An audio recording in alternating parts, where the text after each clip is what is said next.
आप सभी को मेरा सादर नमस्ते। ज्येष्ठ माह के कृष्ण पक्ष में आने वाली एकादशी को अपरा एकादशी कहते हैं।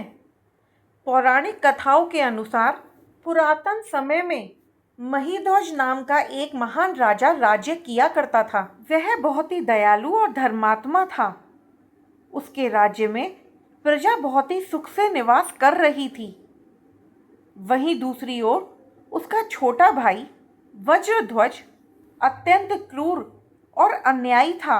वह अपने बड़े भाई महिध्वज की लोकप्रियता से बहुत ही जलता था और एक दिन उसने अपने इसी द्वेष के कारण महल में जाकर राजा महिध्वज की हत्या कर दी और राजा महिध्वज के शव को बड़ी ही बेरहमी से नगर के बाहर जो एक पीपल का पेड़ था उसके नीचे गाड़ दिया।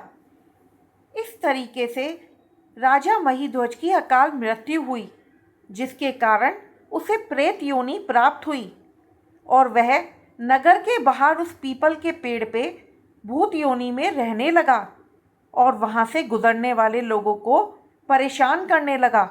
एक समय ईश्वर की इच्छा से महान ऋषि धौम्य उसी पीपल के पास से गुजर रहे थे और उन्हें वहाँ पर उस प्रेत के होने का एहसास हुआ।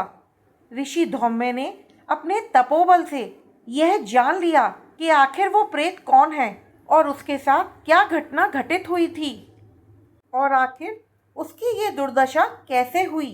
उदार हृदय वाले ऋषि धौम्य ने प्रेत योनि में निवास कर रहे उस राजा को पेड़ से नीचे उतारा और उन्हें परलोक विद्या का दान दिया। करुणा से वशीभूत होकर ऋषि धौम्य ने राजा को प्रेत योनि से मुक्ति दिलाने के लिए अपरा एकादशी का अनुष्ठान किया और ऋषि ने एकादशी का पुण्य फल राजा को अर्पित कर दिया, जिसके फलस्वरूप राजा प्रेत योनि से मुक्त हो गया।